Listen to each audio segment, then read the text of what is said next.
So it transforms into all areas of your life. And that's what I mean by getting the best out of your mind and your body as an individual, knowing what works for you and in the workplace, knowing what works for other people is just fantastic for team cohesiveness and for production, for output.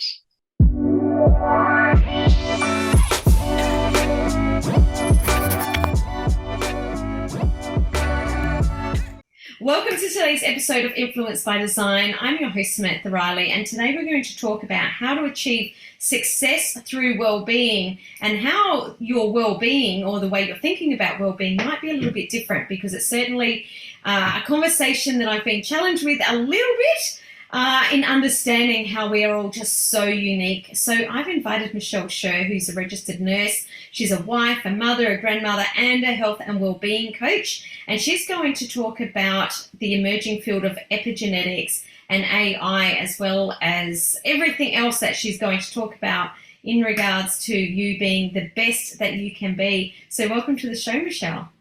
Thanks, Sam. It's an absolute pleasure, and I'm so excited to be here today. I'm really excited to talk to you about this because, as I mentioned before we started recording, I have no idea what epigenetics is. You've been talking about it to me for a long time, and I'm just like, and realise I actually don't know what epigenetics even is. So I'd love you to start off by sharing what it is that you do and the types of clients that you work with. Okay, all right. So essentially it comes down to health coaching. But where I'm different is that we use a platform, an AI platform, which synthesizes evidence-based research from more than 15 different science and medical streams. So if you can just think of for a moment, if you go to a specialist, a doctor, a specialist, they know everything about their area. This platform knows everything about their area and over 15 other different areas. And it uses that information to bring the best out for each individual person. Mm-hmm. So the types of clients I work with are people who generally want to improve their health. So whether it's losing weight, whether it's managing stress, whether it's getting more energy, a lot of the clients that I come to are about, oh my God, a lot of the clients that come to me are about, oh my gosh, I'm so exhausted all the time. I just, I need to be able to keep up with my life and I'm so exhausted. And other clients are about really, look, I know I need to lose probably 10, 15 kilos, but I don't know what diet's good for me. And I don't know, look, I've done the keto diet, I've done this diet, I've done that diet, I've done this, but the weight always comes back on. I don't know how to do this. So they're the type of clients that I work with. And yeah, like I say, we look at, and as I was explaining to you before, when we are first conceived, we have an energy blueprint, which is human design, as you're really, really into and know a lot about. And then we have a biological design, which is where I'm coming from, the biological design. And everything we come in contact with, everything that has an influence on us, so what we read, what we hear, what we taste, what we smell, what we see, what we feel, everything that we put into our bodies has an influence of either getting genes to express or turning genes off and having them not express. So it might be a minor thing, or it could be a major thing. So a long-term expression of your genes is how your skeleton has grown. Mm-hmm. A short-term expression might be seasonal hay fever. Uh-huh. So you're exposed to something, it causes some genes to express and some other genes to not express, and you've got all the symptoms of hay fever. Mm-hmm. So it really is about, you start with your genotype, so that's right at conception, your genotype, and then everything in between that affects you produces who you are today, and that's your phenotype. Mm-hmm. So we deal with people's phenotype to find out, okay, what can we bring back to the way you were designed? And only if it's a problem. because we have all these adaptations that we go through as we grow, so as we are exposed. So you might have someone who is meant to be a ponderer, someone who likes lots of information, likes to really think it through deeply. But when you see their behaviours, they're actually quite decisive, and they make decisions really quickly and all that sort of thing. So that's an adaptation. And is it a problem? If it's not a problem, don't fix it. Yeah. It's only if it's a problem that we look at, okay, what could be contributing to this? Is it food? Is it lifestyle? Is it movement? Is it the way your mind's working? Is it the people that are surrounding you? Is it the environment that you're living in? There's 6 different areas that we focus upon for each person. We have 360 different, I guess, categories that we go to. But even if you're in the same category, there are 7 billion people on the planet. Even if you're in the same category as somebody else, you are totally different. Because, as I was saying before, you've likely grown up in different areas of the world. You've had different psychological exposures. You've eaten different food. You've done different jobs. You've met different people. So you'll be totally different to the person that shares the same category as you. Love it. Now, there's 6 main types, I believe. Can you, I know that you have a lot of knowledge in this area, but can you break down what the main 6 types are? Okay, so let's start with the type called the guardian. Now, the guardian are the people that tend to be a bigger build. They tend to they're the people that are the sturdy people. They've got strong bone structures. They're a much bigger build. Those people are designed, and they're very driven by doing for others. Very driven by doing for others. And one of the things that I've found when coaching with these type of people is they find it difficult to set a goal for themselves. Interesting. For them, what they do is about others. So in setting a goal for them, you actually have to make it about their inner circle, the people that they really care about, have to be the reason that they do what they do. So when you're talking about this person, immediately sort of those islanders come to mind, like the Maoris and the Tongans, and, they're all very tribal, but they're also, Yeah, absolutely. And the next group, so they're our true, if you're familiar with the term endomorph, they're our true endomorphs. The next group are a combination of endomorph and ectomorphs called the diplomats. Now, it's always I'm a diplomat, and it's always kind of made me wonder, why did they use diplomat? Apparently it's because we're quite diplomatic, but I haven't met terribly many diplomats that are diplomatic. We're designed, it's not how we are necessarily. So for us, it's about resilience. It's about going all the way, going for the long term, playing the long game. So it's about digesting lots of material and just being that sturdy kind of resilient, keep going. I need to consider all this information, and I'm going to be in it for the long term.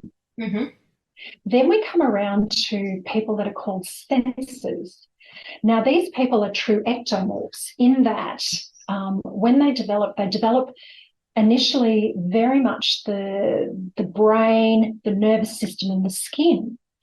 So the sensors are taking in lots of information all the time. They're the people that they're almost like a little bird, if you will. They're kind of flittering around here, there, and everywhere, and kind of, I think of it as, if I want to know what's going on within a group, within a community, I'm going to go to a sensor.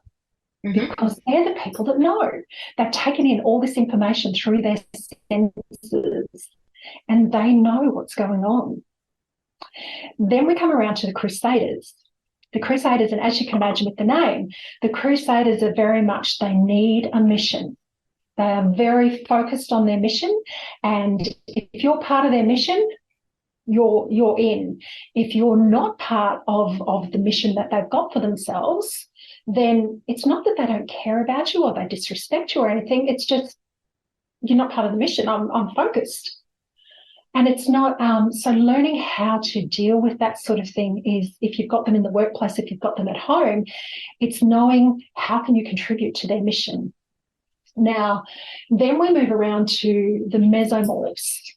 The mesomorphs are the activators and the connectors. So we'll talk about activators first.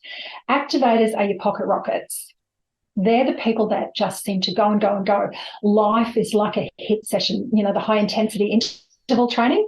Life is like a hit session for activators. So they're the ones that are up in the morning and going and exercising and have some tea and they go and do stuff and they're constantly doing stuff.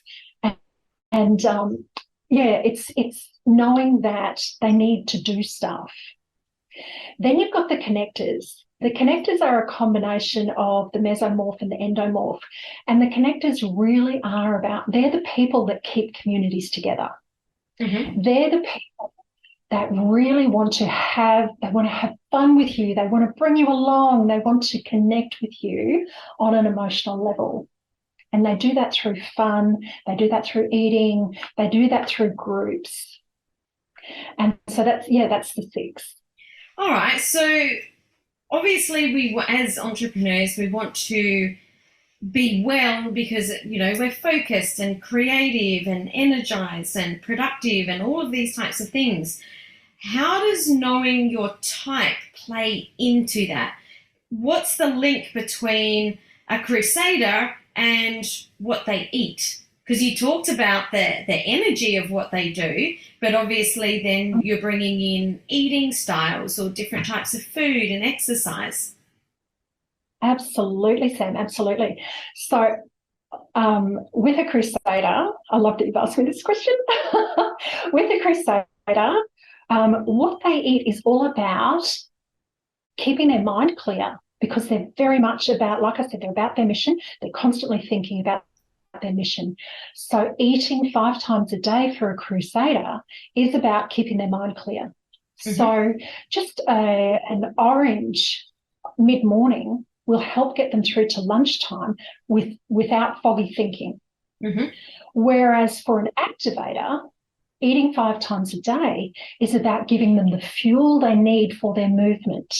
Mm-hmm. So see the difference there, the 5 times a day for two different reasons. Yep. And then for others, it might be only eating, as I was saying before, it might be only eating twice a day with lots of fluid, because that's what their bodies are needing. Mm-hmm. And then for another, it might just be 3 good meals a day.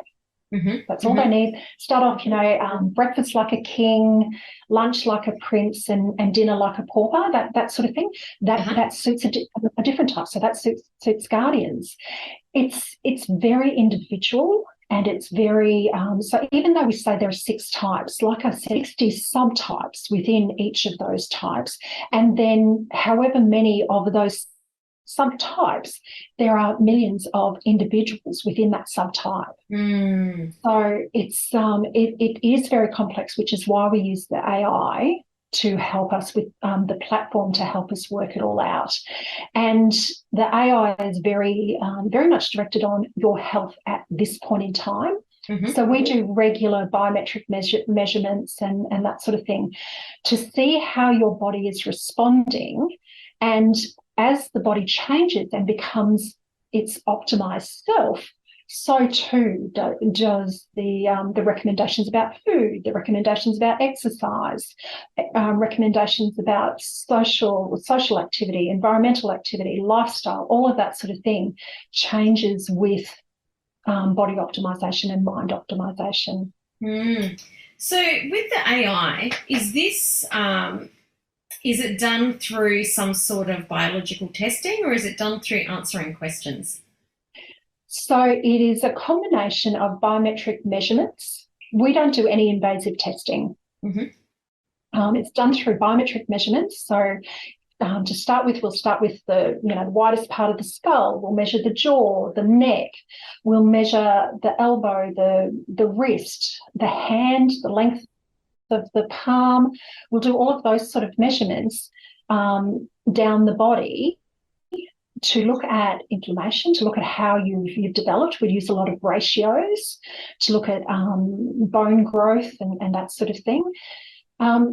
So it does use, it is non-invasive in that we use a tape measure, but then there's a questionnaire about your cultural heritage. There's questionnaires about you, the colour of your eyes, the colour of your hair, whether you have a high forehead or you have a normal forehead or a short forehead, things like that, which gives us genetic information that we don't necessarily need to take, a blood sample and test your DNA.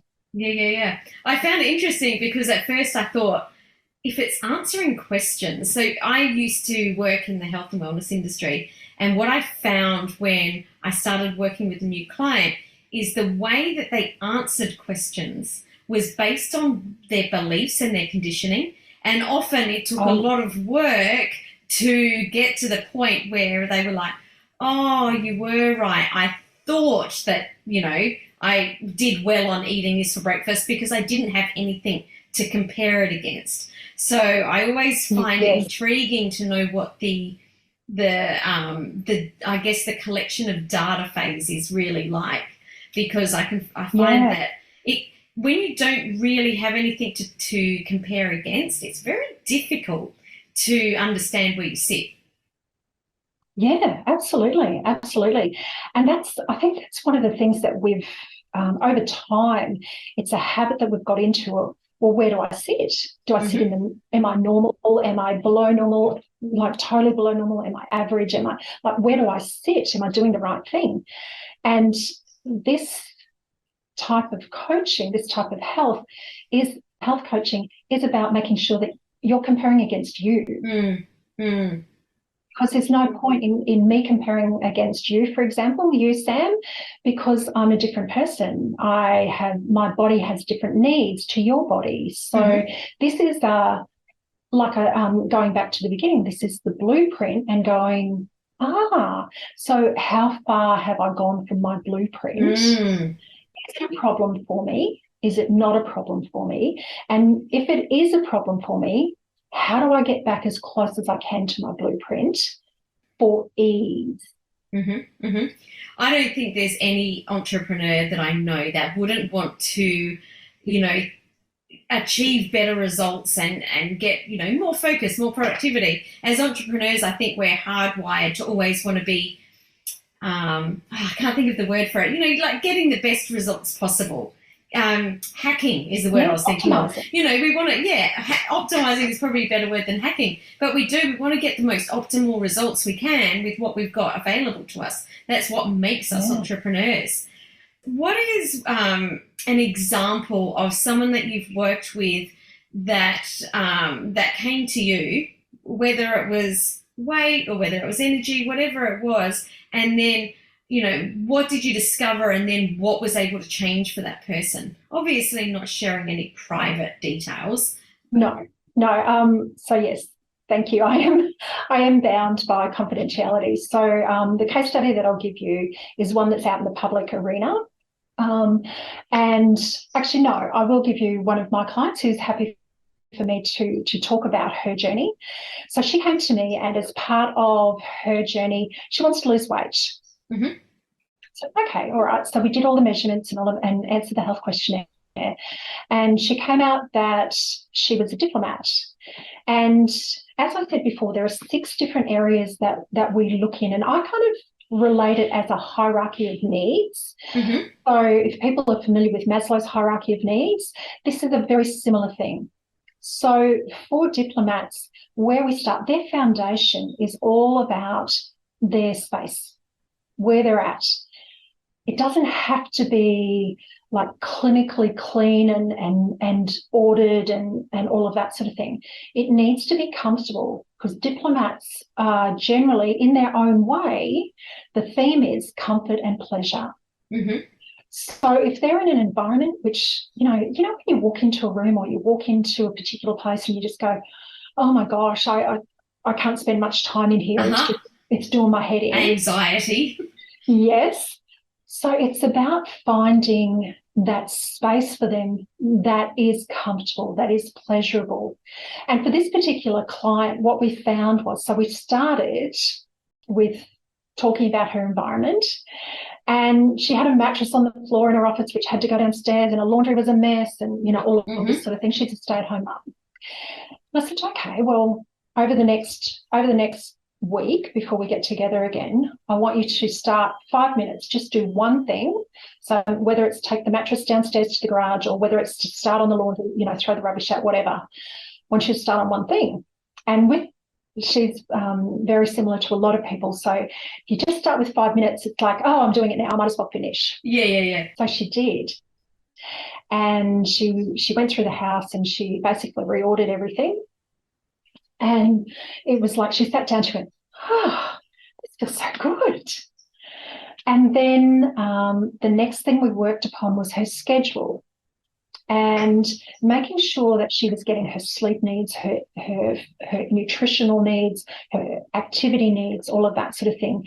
And we worked on that schedule. And over a period of, I think it was about 6 weeks, that's all we'd worked on. She lost 4 kilos. Wow. Just with that weight being lifted from her shoulders. That's right. That's a great picture for it, because she found that the laundry area of her house was the bit that caused her the most stress. Her hubby had a habit of, when he goes shopping, he'll put all the shopping into a box and brings it home, and then the box goes in the laundry.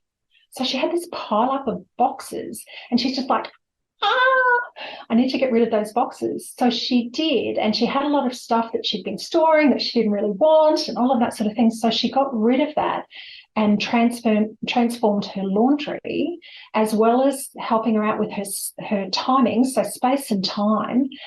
And hey presto, it was like weight had lifted off. Wow, that's and she so didn't fabulous. do anything specific about diet. She didn't do anything specific about activity or exercise. She just continued the same.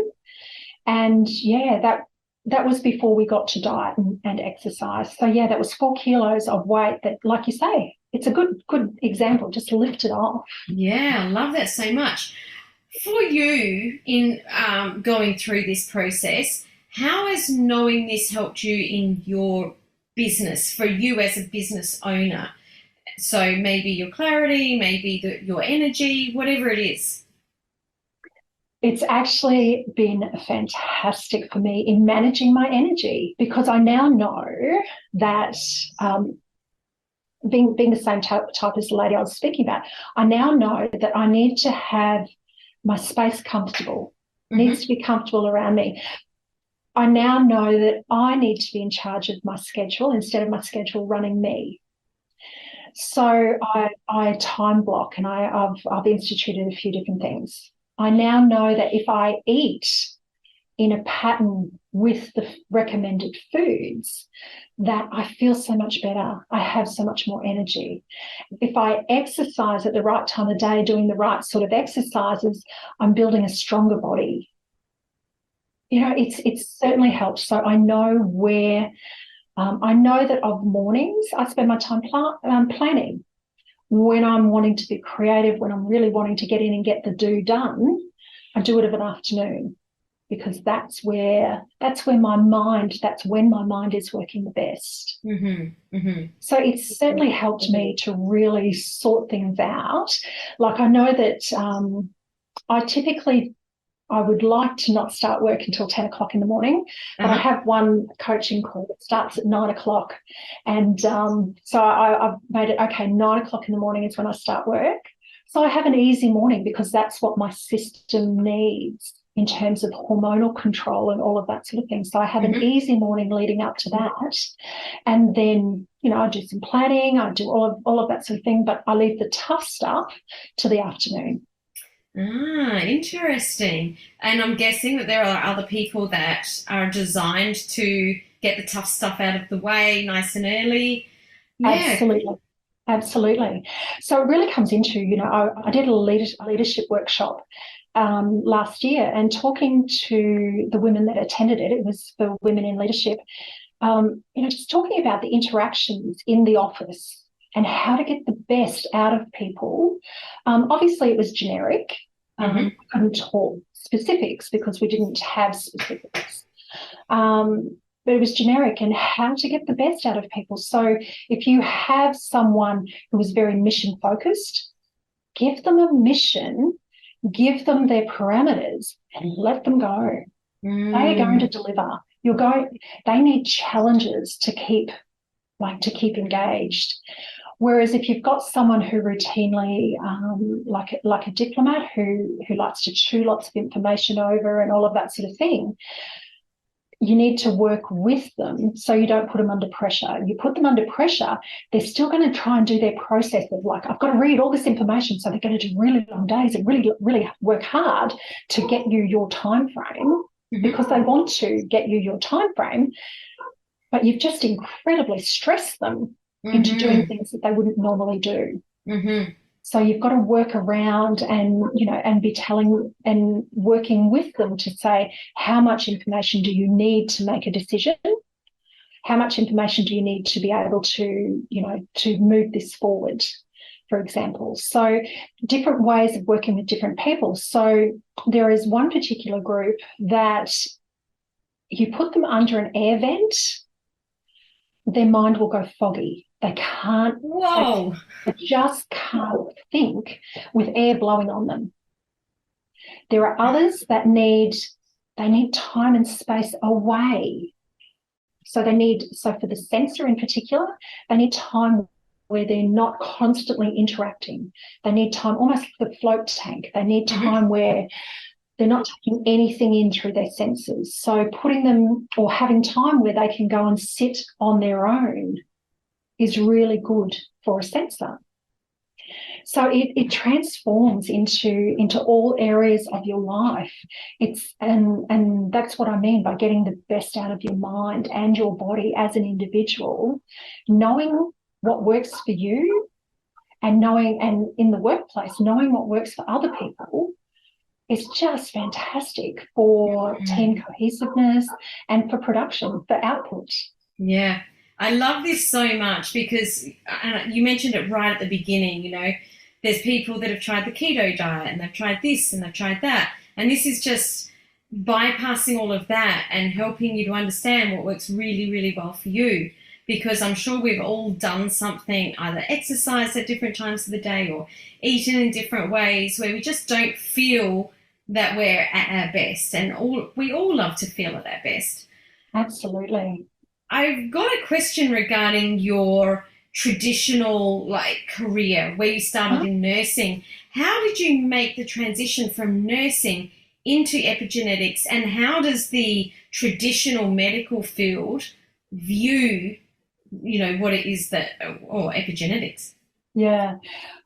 That's probably a really long answer, but I'll try and make it as brief as possible. So growing up, I always wanted to be a doctor, but then I kind of looked at it and went, oh my gosh, all that study, I want to have fun, I want to live my life. I want to, do all this stuff. I don't want to be down with 7 years of study and then having to, study all the time afterwards. Little did I realise that anything you do, you have to keep learning. So anyway, I went nursing after school, and I became a registered nurse, joined the Air Force, and I was a sponsored undergrad. Lots of things happened during my Air Force career, nearly 20 years there, and I popped out the other end with some significant injuries and illnesses, which meant that I couldn't go back to clinical nursing, which was really quite challenging for me. So I'm about 5.5 years on from D-Day when I left Air Force.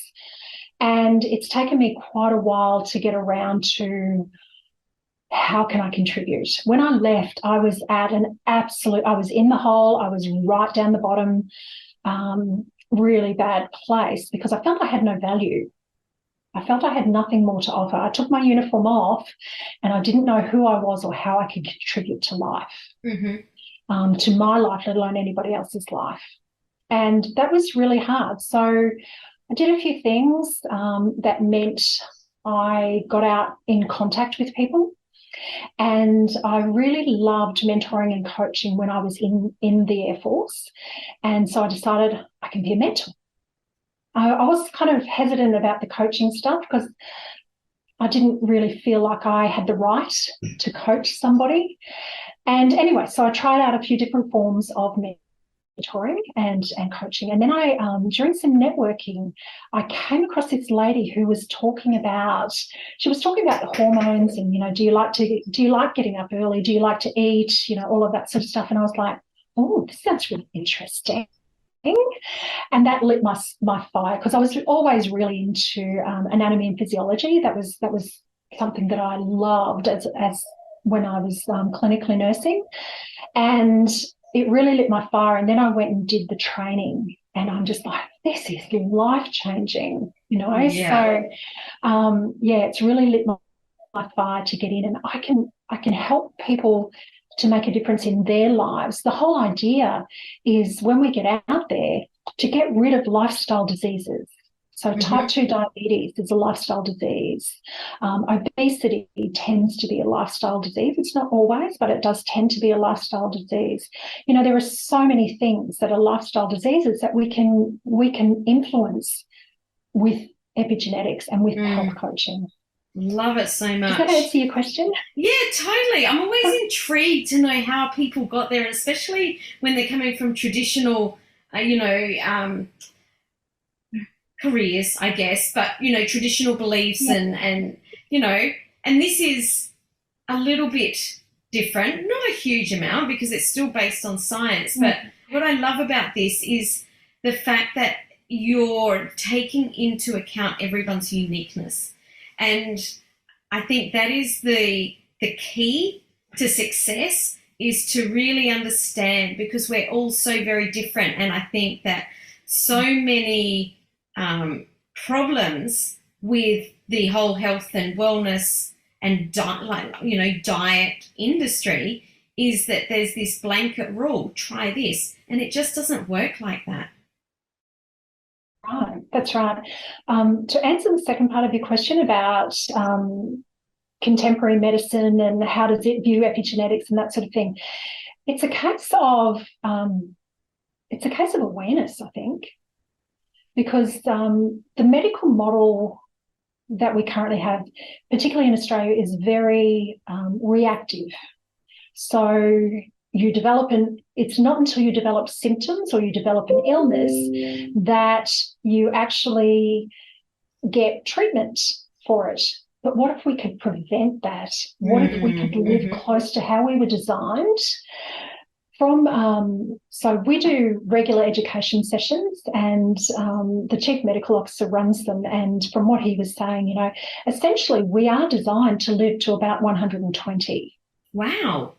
It's our lifestyles that cut us back. So it's the quality of the food we eat, it's the exercise that we do, it's the conditions that we live under that brings our lifespan down. So I found that very interesting, and I find everything that we do very interesting because it really speaks to me. But I think that we don't have to get to old age and spend all our time at doctors, doctors' surgeries, and waiting for tests and waiting for the doctor to see me, and then going to a specialist and all that sort of thing. That doesn't have to be our life. We can choose to be vital. We can choose to be active. We can choose, like I look at my mother-in-law who's 85 and she's living her best life. No, she's active, that. She's driving, she's vital, she's awesome. And I see so many others in the community that are very similar to that, in their 90s, and they're still driving, they're still very aware, very alert, their bodies are still great, they're not giving up on them. And yes, they're slower than they were and stuff like that, but they're still living a great life, and that's what I think, I don't know. I don't want to be crippled, and I don't want to be that crunchy old person in the nursing home Crunchy. when I get older. I'm with you on that. Now, I know for people that are listening, Michele, and they're intrigued about knowing their type, I believe you've got some sort of resource so they can start to learn a little bit about, their own epigenetics. Can you share a little bit about Absolutely, that? absolutely. Yeah, I've got a PDF booklet which is health types for beginners, and it's very much about where a very quick blurb on where epigenetics has come from. So a very easy to read blurb on where epigenetics has come from, and then it goes through the health types, and it finishes with an option for you to do a health type test. It's a free test that you can do to give you more insight. And mostly people are really interested in saying, like, what health type am I? What health type am I? But once they know what health type they are, they start looking around at people around them and going, oh, I wonder what health type they are, because it's really useful for communication, for relationships, for all of that sort of thing, to know. Like, for instance, if you're with a crusader, if you have a relationship with a crusader, whether it's a working relationship, a personal relationship, if you know that they are mission focused, then when they don't include you in things, because they're not trying to offend you, it's just naturally how they are. Like, this is part of my mission, and you're not part of that. So, you're still in my heart, or you're still a great friend or whatever, but this is what I'm doing. This is my mission. Yeah. So whether that be training for a triathlon or something like that, it's not that they're taking time away from you. It's that they're participating in what they need to do for their mission. So it's really good to know all of the health types. It's really good. Obviously, it's extremely beneficial to know your own health type and how that plays out, but it's good to know the other health types as well. And like I said, a website for a free health test. Mm-hmm. Now, the health test that it does there asks a number of questions, and it's about 80% accurate. So to get 100% accurate, you actually need to come to a provider and have the biometrics done and answer the questionnaire. So yeah, that's what I've got for your listeners. And yeah, I'd love lots of people to know about this stuff. Cool. So head over to influencebydesignpodcast.com, and the links will be there so you can download your free PDF and get the link to the test. Michele, it's been an absolute pleasure chatting with you today. I find this super intriguing. I'm always up for how can we be the absolute best that we can, because when we're well energized, focused, then we're able to make a much bigger impact and really change many more people's lives, which is why we're here and why we do what we do. If there was one thing that you could leave the listeners with today in regards to this whole topic, what would it be? Be curious. Be curious. We have so many things that we believe because we've been socially conditioned. So we believe that we need to do a certain type of exercise. We believe that we need to eat a certain type of diet. Be curious, because this information will absolutely blow your mind by bringing it back to you rather than the group. It brings it back to you as an individual. So be curious would be my recommendation. Love it. Thanks so much for joining us today, Michele. It's been an absolute pleasure chatting with you. Thanks, Sam.